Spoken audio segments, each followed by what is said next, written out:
This is live from Lodi Garden, a conversation about the world, sitting in a 15th century garden in New Delhi, the capital of India. Your host is the award-winning historian, Hindol Sengupta.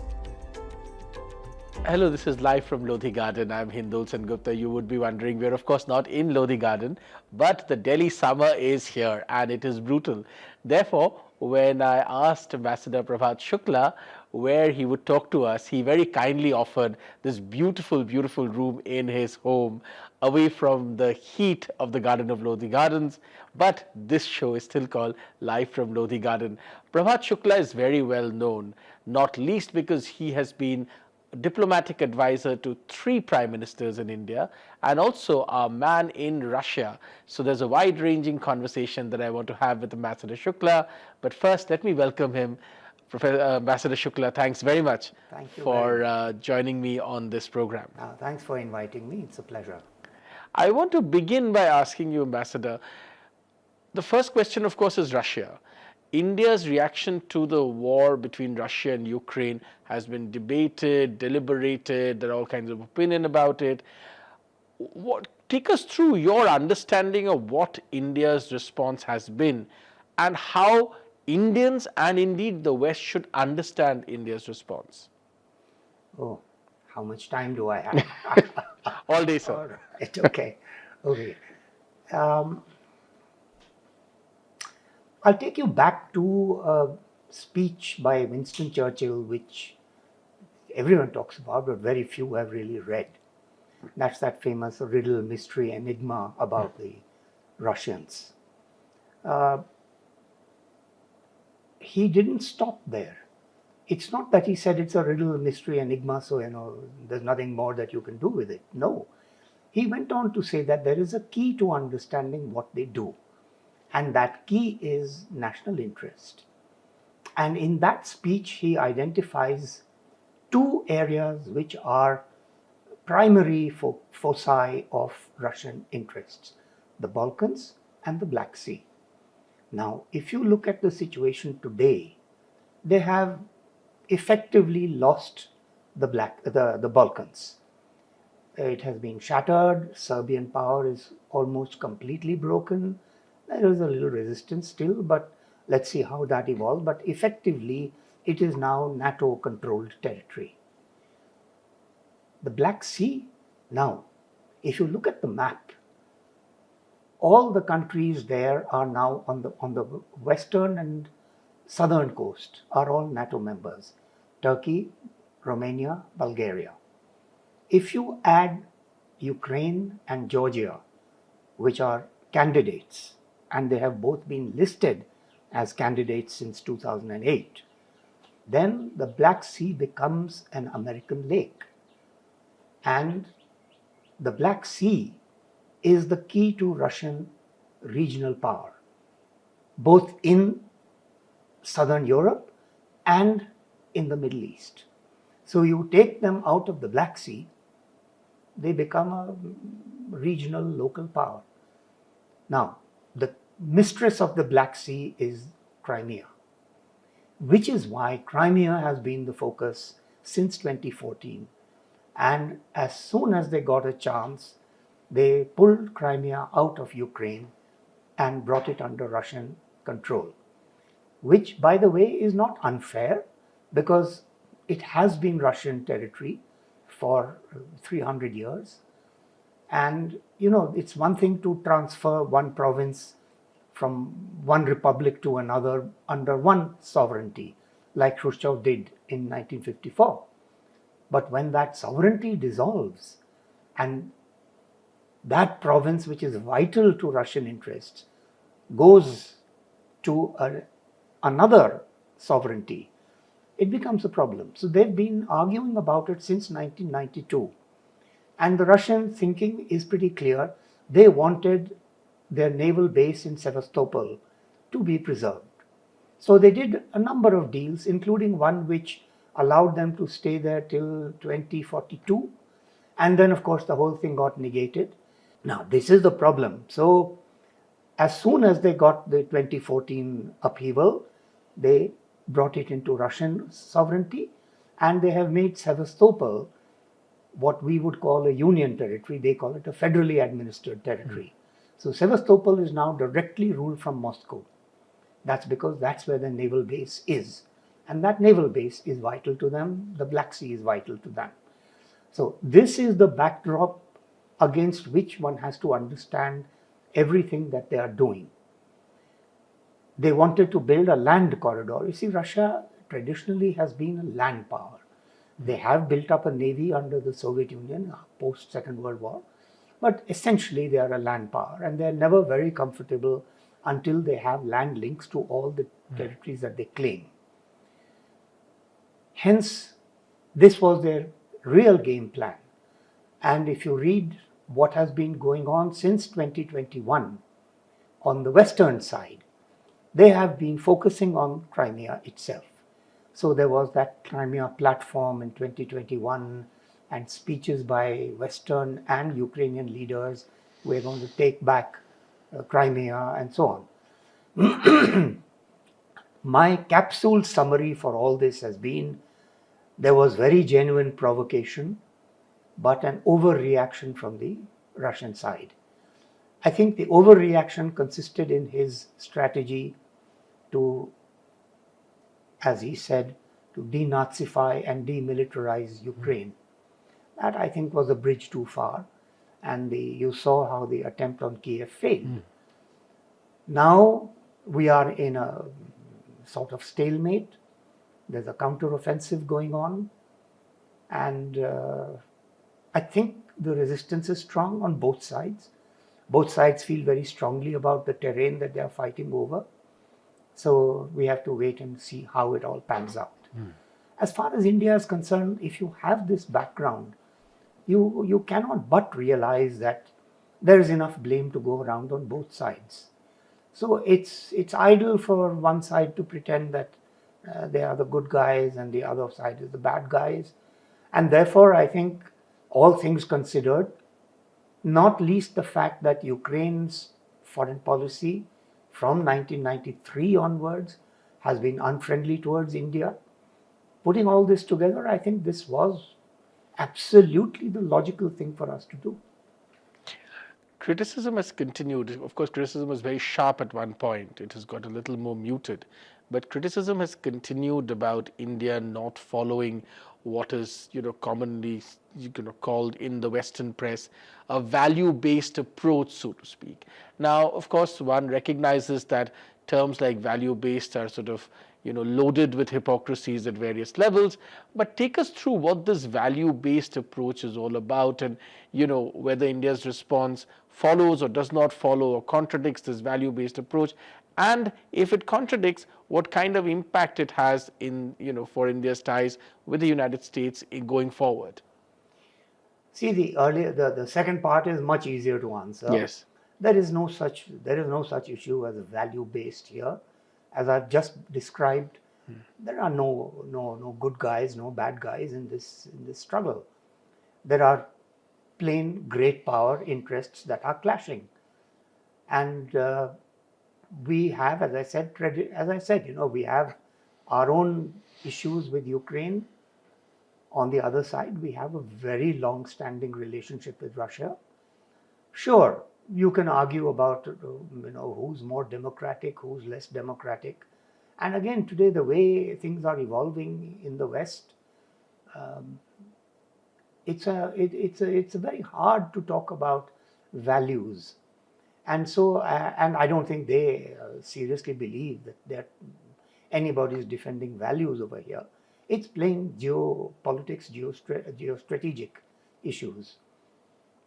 Given that, I would say that I think India is steering a very sensible course, and you are absolutely right.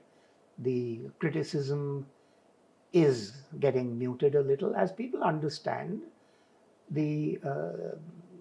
as and when more facts are coming out, and you're seeing this not only vis-a-vis India, you're seeing it pretty much everywhere. You're seeing it in West Asia, we're seeing it in Africa. Everywhere there is a growing realization that there are two legitimate sides to this quarrel. Now, as far as the more abstract notion of values-based, Generally, I have, in my experience, values are a cover for geostrategic interests. Especially when we today recognize that, there was all this talk about India buying Russian oil, but guess who's buying that oil from India? Absolutely. And the same people who criticize India for buying this oil, ironically, almost in the same breath, buy that oil from India. Us, yeah. So, all of this, of course, is, but, you mentioned that there's a growing realization in other parts of Asia and Africa also. I want to come to that and then move to the US again. In recent past, we have seen numerous videos of African leaders, especially, responding to Western criticism on all kinds of things, on the Ukraine war, Absolutely. on Chinese interest in Russia, in Africa, Yes. and so on and so forth, Yes. in fairly acerbic terms, Ambassador. Yes. This perhaps was not the case even a few years ago. At least it wasn't so videotaped and made available for everybody even a few years ago. Yes. What's really going on? Why are we seeing this kind of extremely strongly worded statements from, especially from Africa? Yeah. This, I think, is the trickier thing to try and understand. I think it's really part of a growing, or this is part of growing talk, and I want to underline this, that it's at the moment talk of America in decline. Now, because there is this perception that America is in decline, and I think the current administration has fed that perception. I don't know whether by inadvertence or on purpose, but they have fed that perception. And you see so much that seems to be going wrong, and divisions within America, whether you're talking illegal migration or you're talking economic policy, or even issues like, even in America, in certain influential segments of the elite, there is serious questioning about how much this open-ended commitment to Ukraine, how much can be sustained, and what are the costs attached to this kind of commitment, open-ended commitment. Because America does have and should have worldwide interests. Are they over-focused on this? So I think there is a perception. Now, I did underline there is a lot of talk about it. I don't believe it's true. I don't think America is in decline. It's very much like, if you like, the way America was during Jimmy Carter's last years. He was a one-term president, of course. And towards the end, 79, 80, you saw America reeling from one blow after another, the Shah of Iran, and then the embassy, and then the invasion of Afghanistan, oil prices, every which way you saw that the presidency was really floundering. In fact, I remember there was a very famous correspondent for Time magazine who used to cover the presidency, and they had a cover story, "Does the presidency work?" So, and then, along came Reagan and Morning in America, and you saw the reality. So I think it really is that, and I don't know what the American voter will do in 2024, but if they make the right choice, we'll again see the enormous intrinsic power that there is in America. And we mustn't lose sight of it, especially not in India. But you can see, for example, West Asia. Probably West Asia gives you the most vivid example of how people behave once they begin to think that America is in decline. So you see China is making inroads, the China-Iran understanding that they have promoted. And there are credible reports of the Saudi leadership having decided that they are going to administer a severe lesson on the Americans. I have read some reports that part of what they are doing with the oil production, they reduced it by a significant amount recently, is all aimed at America, because America wants oil prices to come down. And this will work in the opposite direction.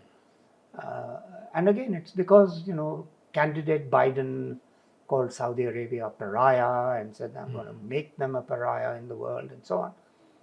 So I think there is this, as I said, misperception in my view, but a lot will turn on the 2024 election.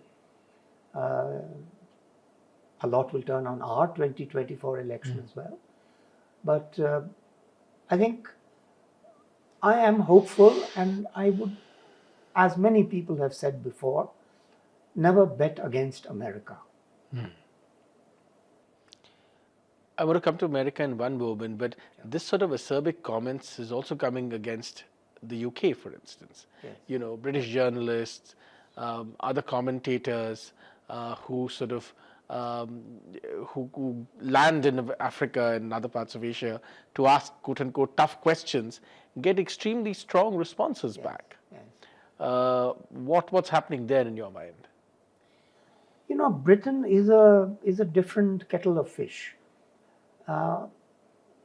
There's one country that is in decline, has been in decline, slow decline for at least 50 years now, maybe longer. And I think they have also walked out of the European Union, a position that I have a sneaking sympathy for that.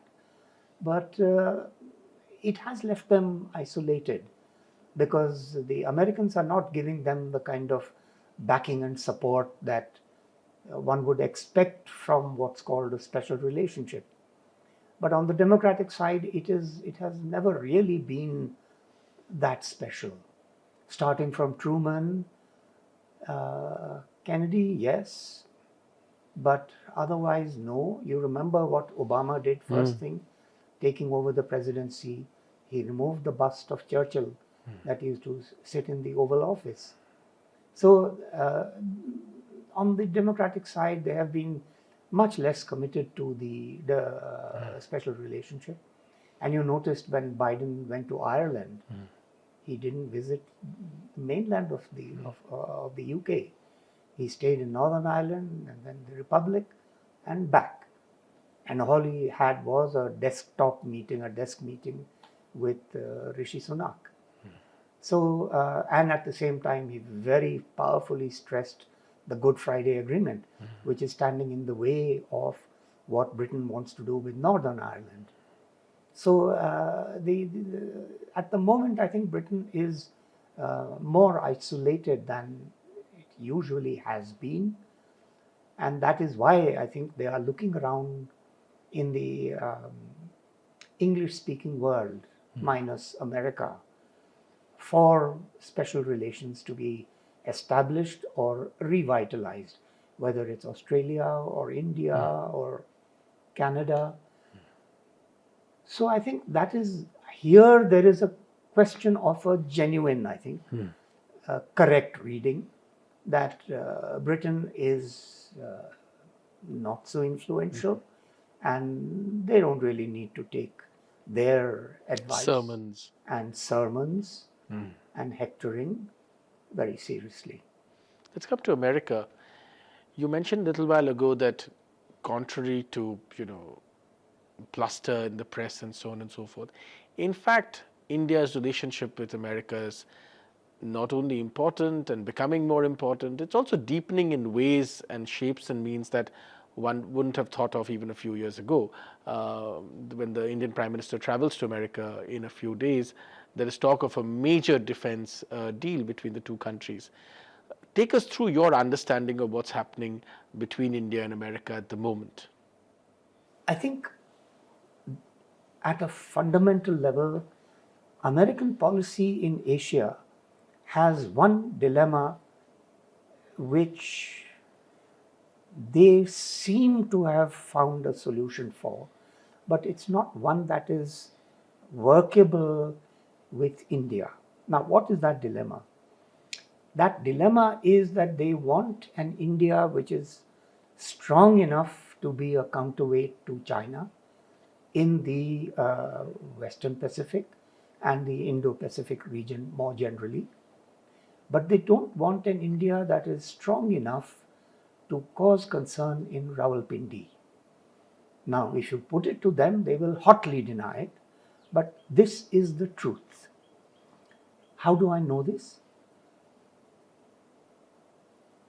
The dilemma would be, how do you strengthen India vis-a-vis China, but not vis-a-vis Pakistan? And the answer is, stress the maritime dimension. Because the maritime dimension is a minimal factor in India-Pakistan relations, but a major factor in India-China relations from their perspective.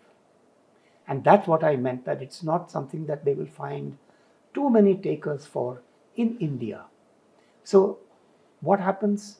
They are helping us with building a navy, with building an independent navy, propulsion cooperation, but they had that jet engine technology working group disbanded because the Air Force will be used both against China and Pakistan. So they don't want that. Look at the pattern of their exercises. All aimed at China. Very rarely against Pakistan. Now, obviously for us, the maritime dimension is important in the long term, but the land borders are an urgent challenge for us. Because today, the India-China border is hot. And that is where we need as much cooperation as we can get. But on that, I don't see the same kind of proactive American approach as I see on the maritime dimension. Now, the talk about this defense cooperation agreement. The centerpiece of it right now is the so-called F-21, which is really the F-16. It's lipstick on a pig, and the pig is the F-16. And why F-16? Because it's the only aircraft in their inventory today which will not worry Rawalpindi, because they have the F-16 too. I hope we don't buy it. And in any case, I have never understood why we had a done deal with the Rafale for 126. We curtailed that. I think that was a mistake. I do hope that is rectified because, our procurement process is very slow. For good or ill, and largely for ill, I think, it is extremely slow. And getting the Rafale was, I think the first proposal was made in the early 1990s. We finally got a deal in 2011 or thereabouts. So, it takes us that long. And if we are going to get another aircraft, I don't see the purpose of it. And, the wider the range of your inventory, the higher your maintenance costs. So I sincerely hope that we don't get into the F-16 deal. But otherwise, I would say, America is today, honestly speaking, one of the best partners we can get. I think the Russian military industry is preoccupied, and I think it is also facing problems, purely industrial problems. And of course, there's this very heavy demand from the war in Ukraine. But there are also other problems, quality, maintenance, spare parts, ammunition, finance. I mean, how much rupee-ruble trade can you do to buy frontline equipment? So there are, we are in a bit of a dilemma. I think that's the honest truth. And therefore, I think the right approach is what the government has taken, indigenize. That really is the way to go. No country has ever risen, Ambassador, isn't it, without having a very significant Absolutely. indigenous defense industry. It's, 100%. there is no point of us talking constantly about rising India if we cannot even have the weapons to defend our borders, Absolutely. which are homemade, and we don't have to be dependent on somebody else. Absolutely. But this is not, this understanding is often missing in common Indian discourse. Why do you think that's true? Okay, now that's a very good question. Before I come to that, Yes. I just want to go back on one thing that I forgot to mention about the US. Please. Which is end-use monitoring. Here there is a clash of two exceptionalisms. The Americans insist that whatever they sell to you, they will have the final say in how it is used. And we say once we acquire a thing, part of our sovereignty is that we use it where we see the need to use it. I don't think this has been quite overcome as far as the Air Force is concerned. With the Navy, it's a different situation because our strategic visions coincide. On this, they don't. So that's why you see our Air Force has no fighter aircraft from America, not since 1947.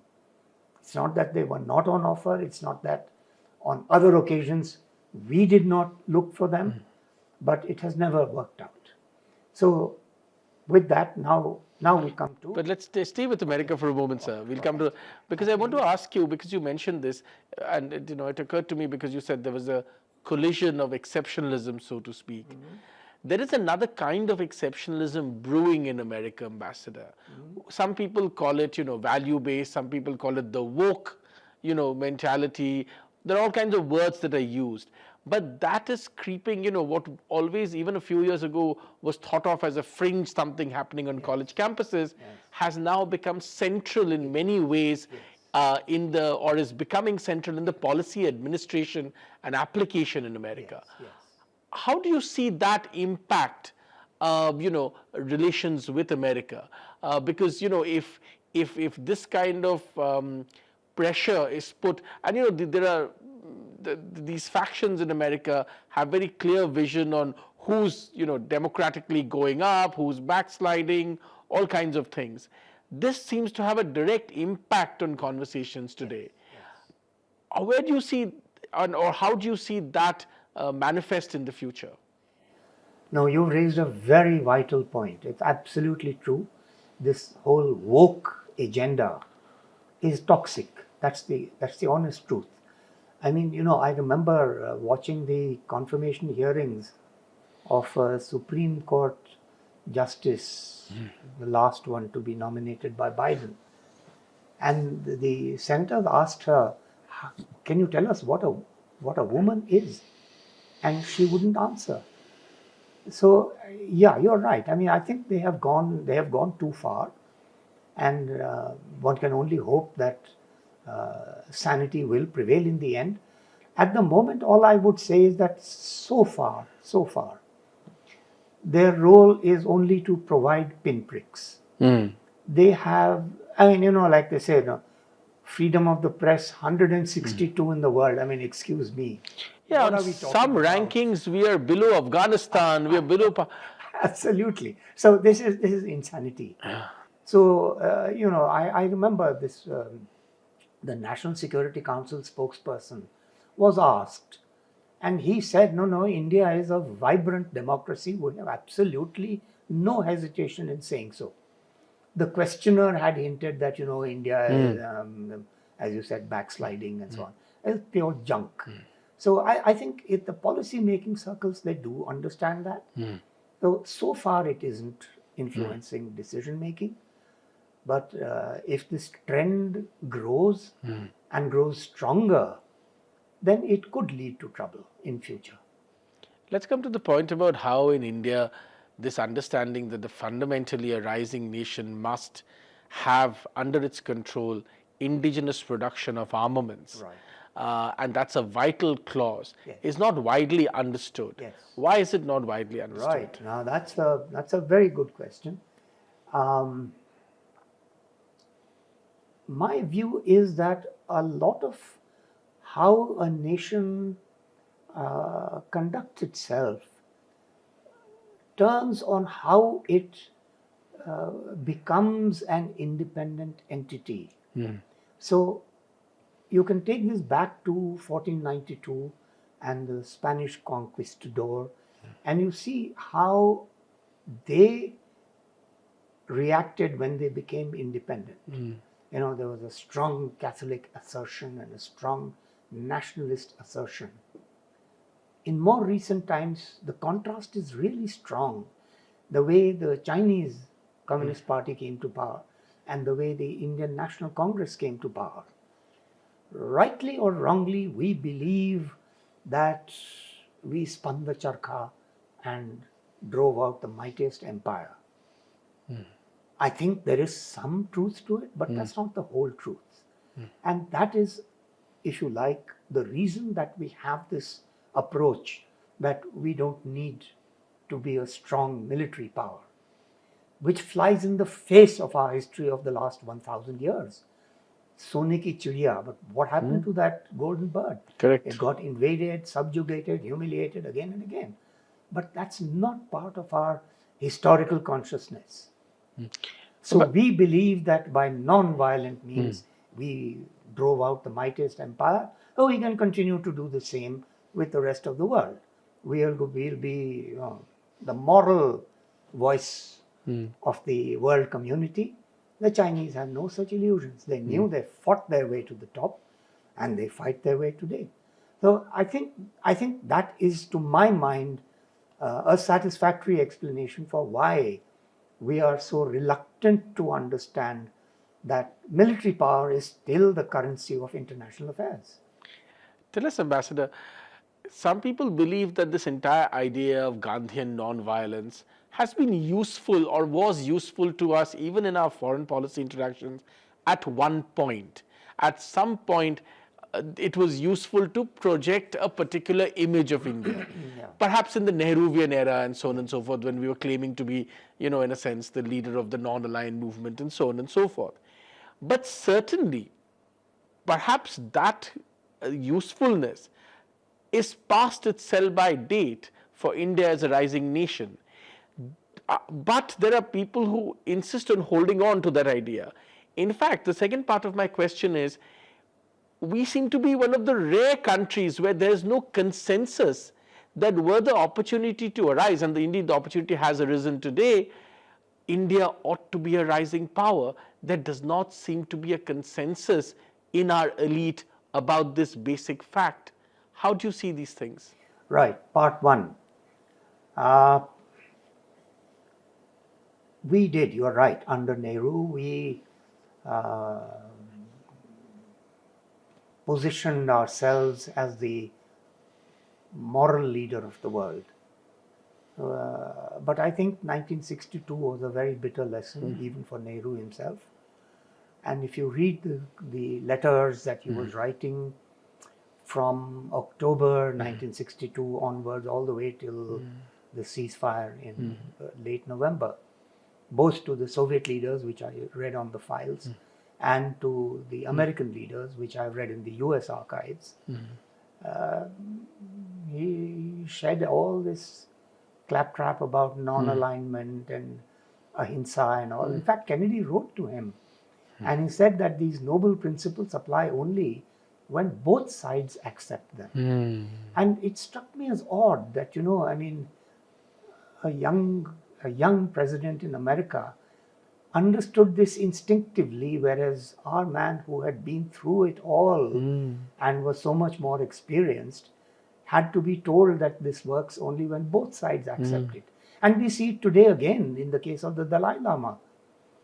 The Tibetan leadership has practiced everything that Gandhi would have suggested they should do, and it has been unavailing. So we shed our, if you like, innocence after 1962, but it's always been fitful. And part of it is the fact that we have always had a budgetary problem.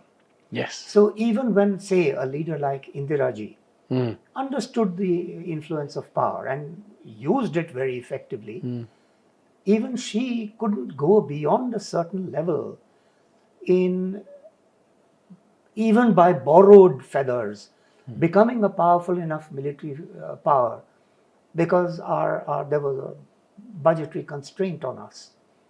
And in that sense, I think you have to accept that there was some logic to a certain amount of restraint. I mean, look at Pakistan. They have overspent on defense, and look where they are. So, you have to manage this with keeping, what who was it? Scott Fitzgerald who said that the mark of intelligence is to keep two contrary ideas in your head and not lose your power of action. That's right. So I think Indira ji embodies that very effectively. Now, your second part, that's the influence of the woke groups that you were mentioning. Woke groups plus foreign money. I think these are the two banes of our functioning today. And for my money, I think, and money is the relevant point here, I think the demonetization of, or rather the withdrawal now of the 2000 rupee note, and I hope it's followed by the withdrawal of the 500 rupee note, will, I think, put a major crimp in the influence of foreign money, because a lot of it comes in the form of cash. And if these things can be pulled out, then I think the misuse of money through informal channels will be crippled. Now, of course, it may also cripple our own economy if we don't handle this wisely. So it will affect terror financing, it will affect corruption, drugs, extremism, everything. But for better or worse, a large part of our economy, especially the high end and property, do run on cash to a very large degree. And they will be badly hurt. And real estate in India is something like 12 to 15% of the GDP. That's a very large portion. So it needs to be safeguarded from the ill effects of this kind of withdrawal of high denomination notes. And my answer is reduce the taxes. I believe that we are on the downward slope of the Laffer curve. If we were to move back, we would actually increase our revenues. So, but somehow this doesn't find favor with our finance ministry and the policy advisors there. So let's see what happens. But unless that is done, we will hurt our consumption. And consumption is the main strength of the Indian economy, that we are not dependent on exports alone, unlike the East Asian model.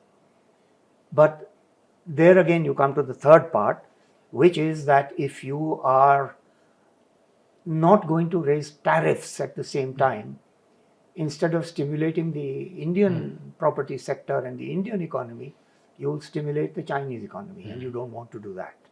So we have to handle this as a package, and we have to handle it quickly and wisely.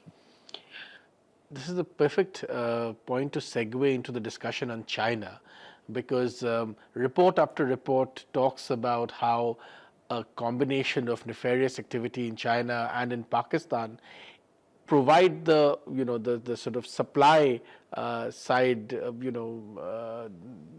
provides a supply really of illegal notes and fake currencies, which at one point threatened to destabilize India. Today it's a little more under control, but that supply of these illegal currencies and fake currencies continue, and a combination of Afghanistan, Pakistan, and of course China, where a lot of the technology is available, seem to be the site from where all the supply is coming from. How do we curb that? Well, as I said, one very effective way is to withdraw these high denomination notes. The second thing is that we have never seriously looked at the polymer notes. When I was High Commissioner in Australia, they were quite keen to share this technology with us, and they have actually introduced the polymer notes for all their high denomination notes. I think the highest in common circulation is $100, and the $100 note also they do in polymer, and they assured me that it is Impossible to fake. It is impossible to fake it.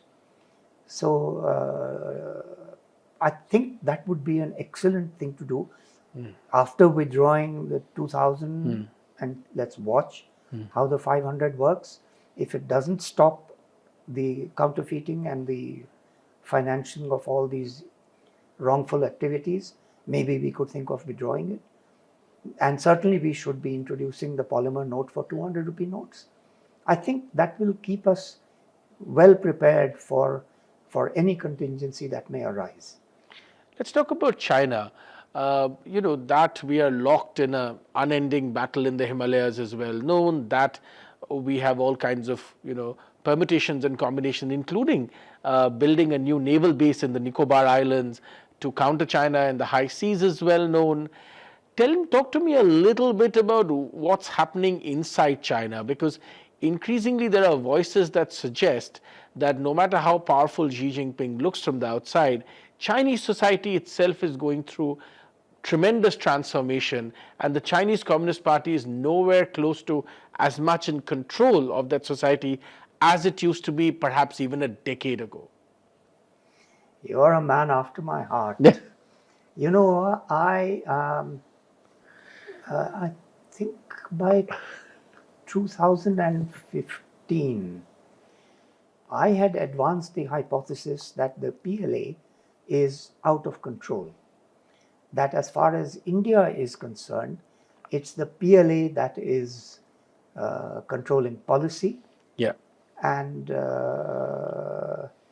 Xi Jinping, left to himself, would want a settlement with India. Now, what is the evidence?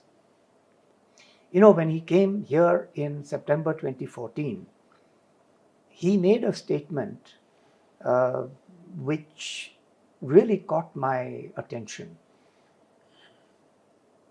Every other leader before him, whenever we talked about the border, and we always talked about the border, would say that, this is left over from history and it will take time. And Xi Jinping said, I want to settle the border at an early date. When he said this particular phrase, at an early date, it was not reported in the Chinese media. Oh, now it's very unusual for the General Secretary, and he was also President, for them to censor his words. And it went ding dong, so the People's Daily would report it, Xinhua would not, the China Mill would not report it, and so on. At the same time, if you remember, there was that intrusion into Chumar. And when that happened, Xi Jinping was not aware of it. Now, this happened repeatedly. And we've all remarked upon this, that whenever there is a high-level exchange, the PLA does something. You can take this back to Venkatraman's visit when they did the nuclear test. It was a very powerful nuclear test. So this has been a kind of ding-dong going on between the two sides. But it came into a very acute level under Xi Jinping. And you notice firstly, Xi Jinping was the first party leader and president who took over the India file. Now, obviously he didn't take it over to make matters worse. We must presume that he did it to make things better because he didn't think they were being handled properly. Therefore, he started this institution of informal summits. And the summits, from all accounts, were going rather well. And on both sides, there were hints in the media that the two sides were moving away from established positions. This is about as far as they would go in public, but if you read it correctly, you know what it means.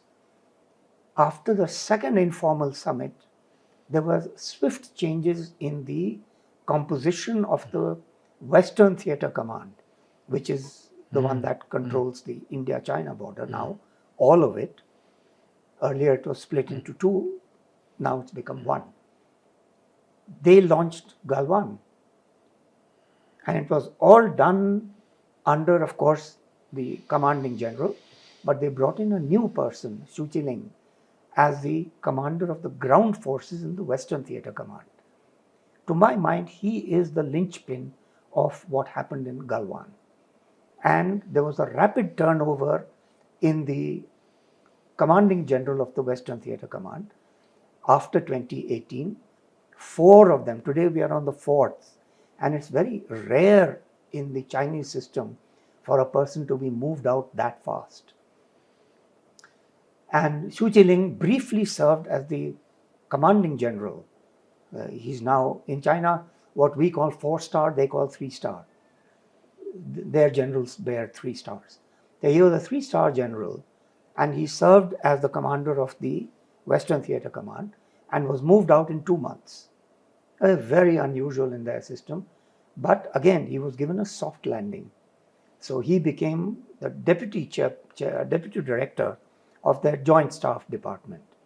From there, I understand, we don't know what is happening, but I understand that after the 20th Congress, he has been retired.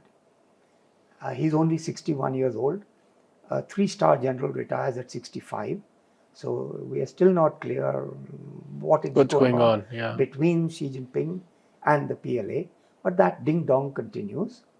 And my hypothesis was confirmed in, they do that historical resolution. They did the 3rd one in November 2021. And in that, they stated very clearly that the PLA was out of control. So, of course, I patted myself on my back. So I read something right. So that is part 1. The ongoing friction, particularly on India. I must emphasize this because as far as Taiwan is concerned, they are all of one mind. Yeah. The second part that you raised about how the economy is going. Now, the economy is in bad trouble. China had two drivers. One was investment, and much of it going into the property sector, because in their case, the real estate sector is 30% of the GDP, and exports. Now what has happened is, as we saw, this real estate sector is in serious trouble because what was happening was that the local governments would parcel out the land, drive out all the inhabitants there, villages and all, and they would construct high-rise buildings, taking loans from their own banks. And their own banks were ordered from the center to give them loans because it's all a cozy network. And they would build these high-rise apartments, some of which are now collapsing actually, but there were no buyers. Where do you get money from to buy? And so they were what was called these ghost towns. Ghost cities, ghost towns. And finally, you have to repay the loan. The builders had to repay the loans. They're not being able to do so. And so they're all on the verge of bankruptcy. They're rolling over the debts and so on. Plus there's drought and an upcoming food crisis. It's ongoing, not upcoming. It's ongoing. Last year, in fact, there was a circular sent around that when you go to a restaurant as 4 people, order for 3. So, and last point, exports. They were earning big money. Those are also slowing down now as people talk about decoupling, de-risking, whatever term you wish to use. And here's the kicker. You see, everyone will tell you that China's foreign exchange reserves are $3 trillion, largest in the world. Sure enough. But no one will tell you that their debts, foreign debts, are $2.8 trillion. And I think 3 years back, the IMF had said that for China, when the foreign debts cross 1.8 trillion, that's a mark of trouble. Because the point is that this $3 trillion figure has been worked out by revaluing the assets. Traditionally, central banks tend to be very conservative. So like if my bank buys gold at $250 per ounce, and it's gone up to $1940 per ounce today, they will not upvalue their reserves. They will keep them at the rate that they bought it. The Chinese are revaluing their assets all the time. and so it is fixed at $3 trillion, the reality could be very different. It's the same story with their GDP numbers. The ultimate test, I mean, people can argue this way, that way. But the real test is this. 4 years back, an Indian could remit $50,000 without any license. China, a resident of China, could remit $200,000. Today, an Indian can remit $250,000. A resident of China, only $50,000. So if their foreign exchange position were that comfortable, they wouldn't have brought it down to 50,000. So I think the Chinese economy is in bad trouble, and their debt, their national debt, is at 300% of their GDP, and that's the conservative estimate. Some people say it's actually a lot higher. So 2 or 3 things that you're saying. Please, please continue. No, go ahead.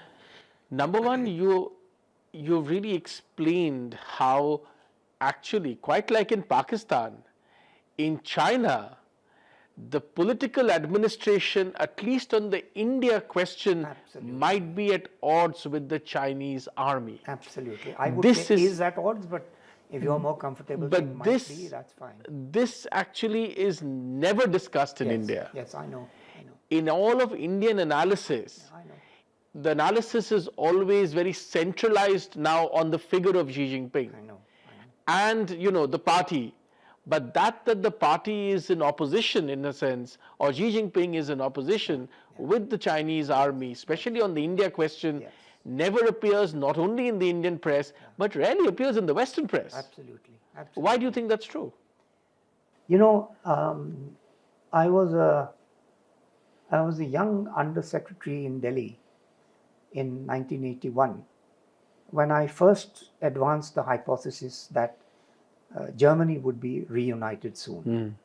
And of course, people scoffed at it and said, you're working too hard, go take a holiday and so on. I went to Brussels, the center of NATO and European politics and everything. And being a young whippersnapper, I made all these points.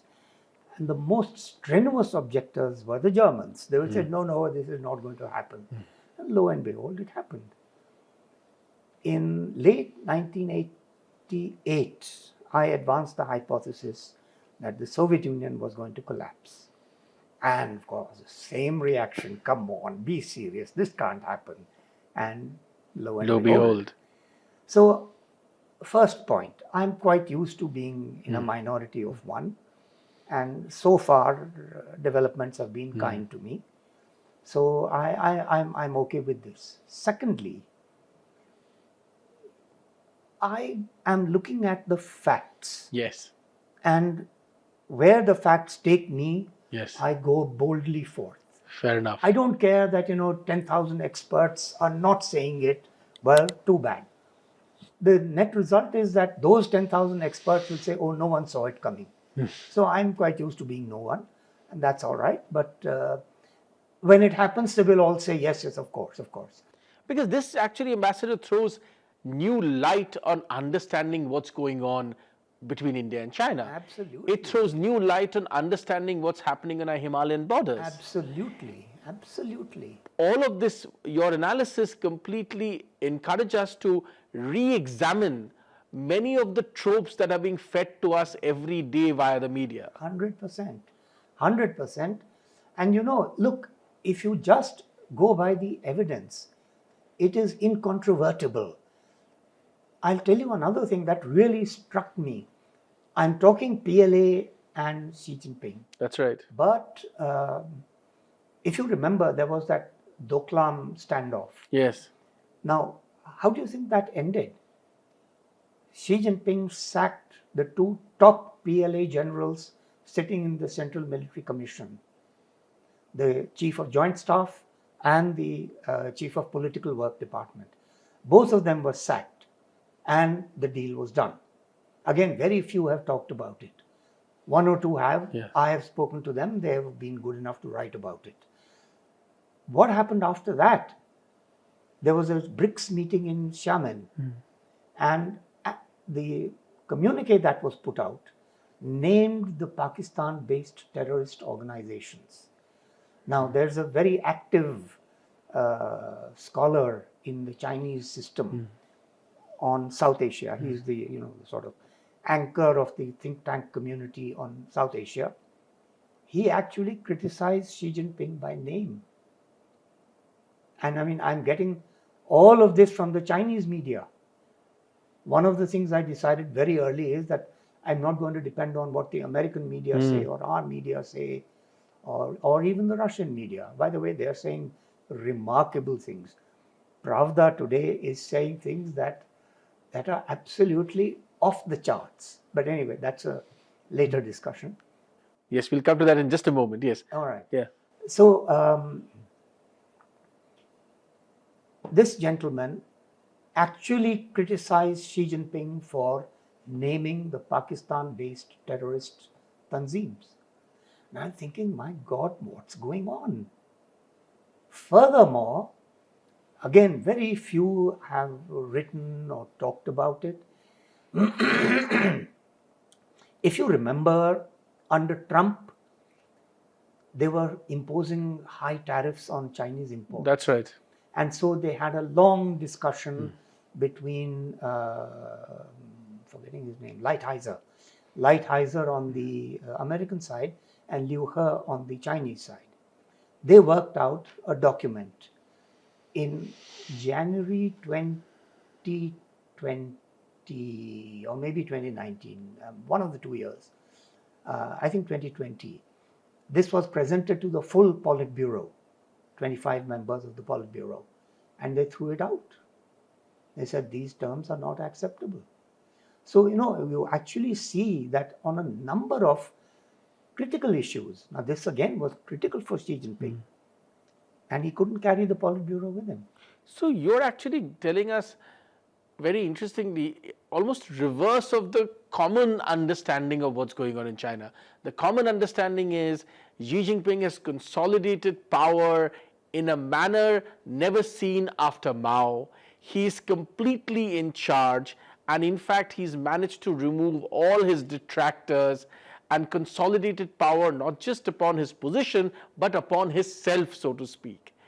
You're actually saying the fissures are far deeper than most people assume. Yes. And one of the most critical fissure is the fissure between Xi Jinping and the Chinese army, the PLA, on the India question. Absolutely. Do you think this fissure can widen in the future?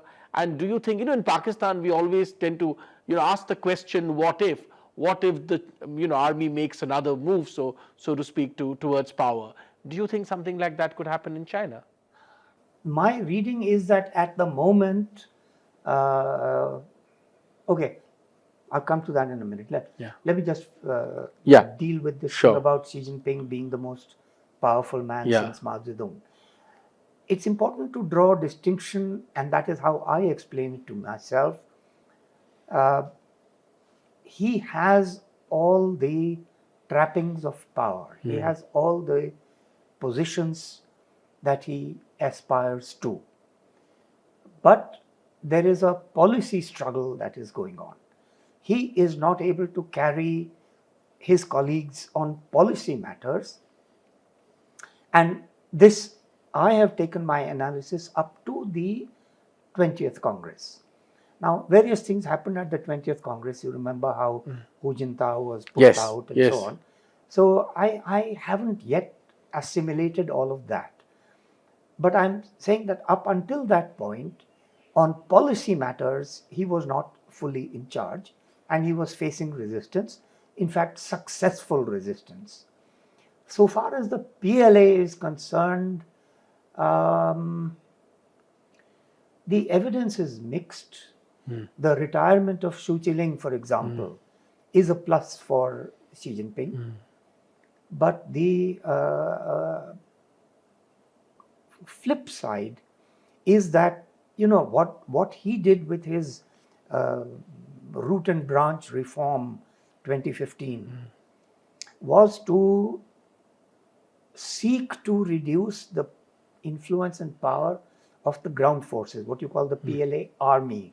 So you have People's Liberation Army. he did manage to weaken them up to a point. But now, all over again, the CMC is all ground forces people. The outgoing one, the number 2 man, was an Air Force officer and the person who is supposed to have really masterminded the reform. He is gone. The CMC is now all army. There's a notional admiral, but he was, by the way, the admiral was a general in charge of the Lanchao military region facing India in 2014. So he was pushed out and shunted off to the Navy. He has come back now as the head of the political work department. Mia Hua is his name. So notionally he's an admiral, but actually he's an army man too. So the entire CMC is army. The Southern Command, which faces the sea, had an admiral as the commander of the Southern Theatre Command. He has been replaced by an army person. So now the army is once again dominant within the armed forces. So the evidence post 20th Congress is a little mixed. So I'm still absorbing all the changes. But I would say that there is no reason for complacency along the India-China border. That will be a running concern for us. When Xi Jinping, if Xi Jinping is able to assert himself, we'll find, I'll be able to judge that. I think that's about all that I would say about his standing within the power establishment. As we come to the end of this interview, I have one or two last questions, Ambassador. I want to ask you, we just spoke about the fissure in the political and security establishment in China. Talk to us a little bit about what kind of economic and socio-political fissures are appearing. And let me give you an example about what I'm talking about. In spite of the Chinese administration's best efforts, more people in China today respect and indeed have access to the teachings of the Dalai Lama than ever before. There has been a revival of Buddhism in China. The Chinese administration are now desperate, at least that's what it seems like, to ensure that they have control on the reincarnation of the Dalai Lama. And when the Dalai Lama recently went to Mongolia to ordain a reincarnation of a different Lama, immediately there was a Chinese response in a sense. This fight to control Buddhism and to fight to control and limit religiosity, which is, of course, seen in Xinjiang also, where it's directed towards Muslims. What is the impact this is happening? What is the impact this is doing to Chinese society? Well, that's a big question. I have very little evidence. You see, I don't read Mandarin, and Google Translate is a fairly adequate substitute. But what is going on social media, which is where you would pick up this kind of information, I am not au fait with their social media.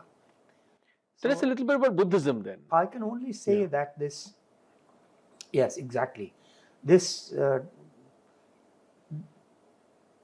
drive on the part of the Chinese to control the reincarnation of the Dalai Lama is a very serious matter, and I don't have a sense that we in India are taking it seriously enough. It's based on a hoax. The Chinese claim that they have this system of the golden urn and people have to put the 3 names in it, and then the Amban or whatever picks out the name, and that is the accepted Dalai Lama. Yeah. That's not true. What is also relevant here is that they have the Panchen Lama under their control, and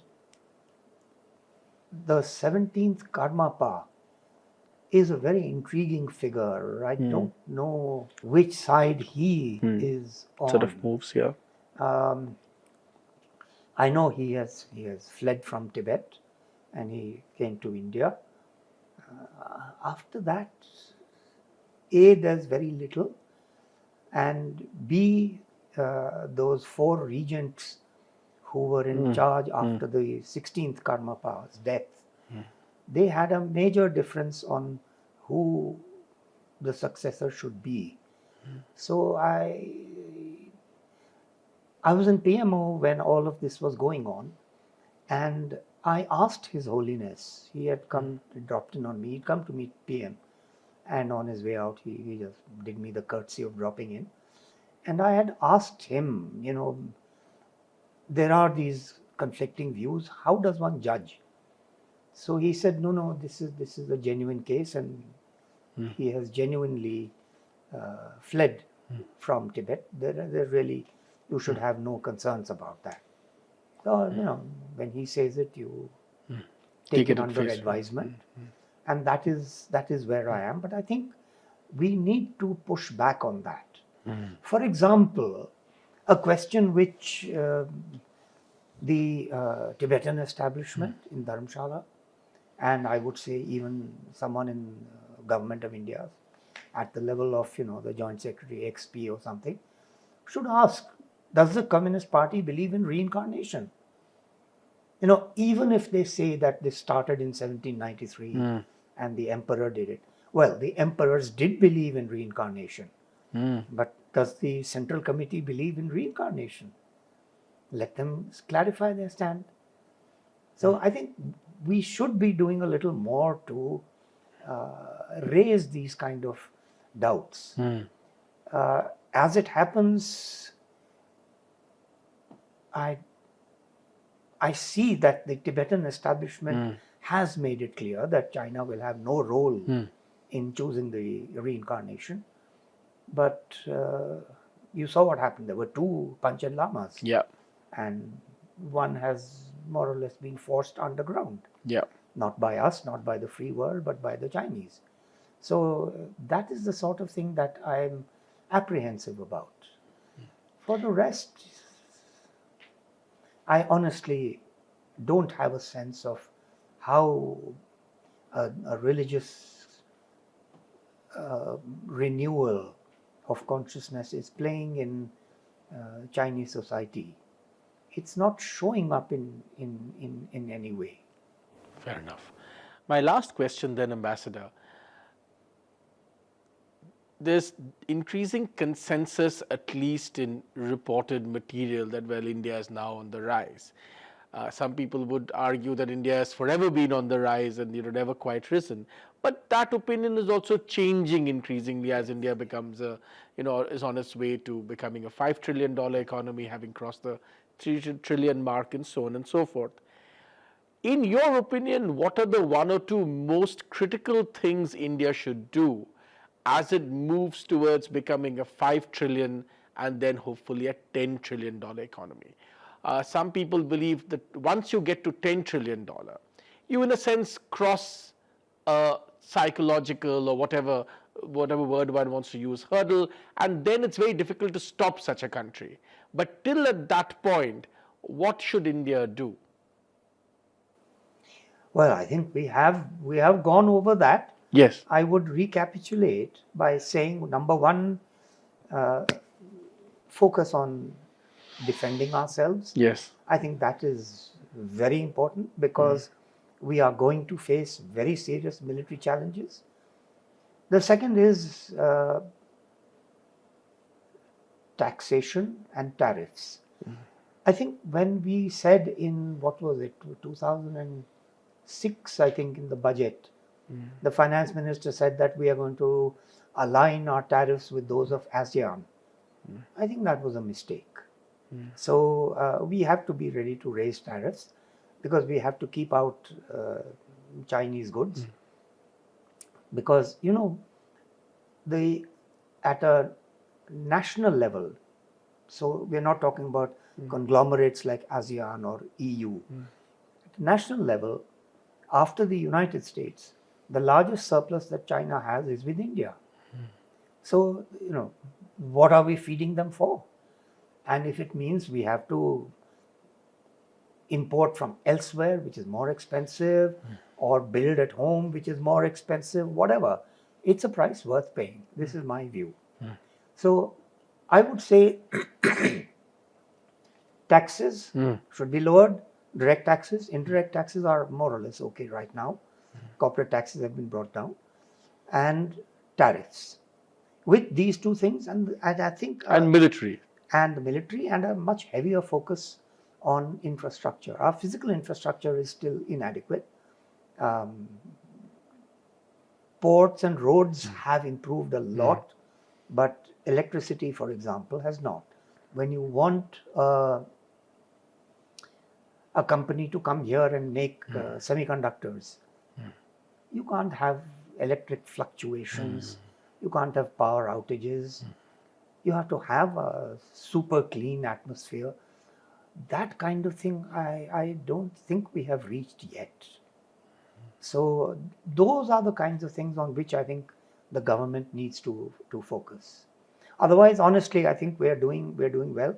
I saw yesterday that we have reached 3.7 trillion. I thought 3.3, maybe 7 now. 3.3 was the last figure I had after the economic survey this year. Yesterday I saw somewhere 3.7 and I was very happy. Amazing, yeah. Wonderful news. Yeah. So we are galloping ahead, and this is great news. And you're right, once you cross 10 trillion threshold, it's a brave new world. Yeah. But you're not out of the woods. I mean, look, China, correct. Even if you discount their exaggeration, they'll still be at least a 12-13 trillion dollar economy. Yes. And they aren't home and dry, because their model is flawed, and that's the strength we have. And we have no structural weaknesses. So I'm very optimistic, and I'm sure we'll come out of it well. On that wonderful note, thank you, Ambassador, for your time. I really appreciate it. Thank you. Thanks a lot. You were listening to Live from Lodi Garden with Hindol Sengupta. This is a Global Order presentation, edited and produced by Koteshwar Rao.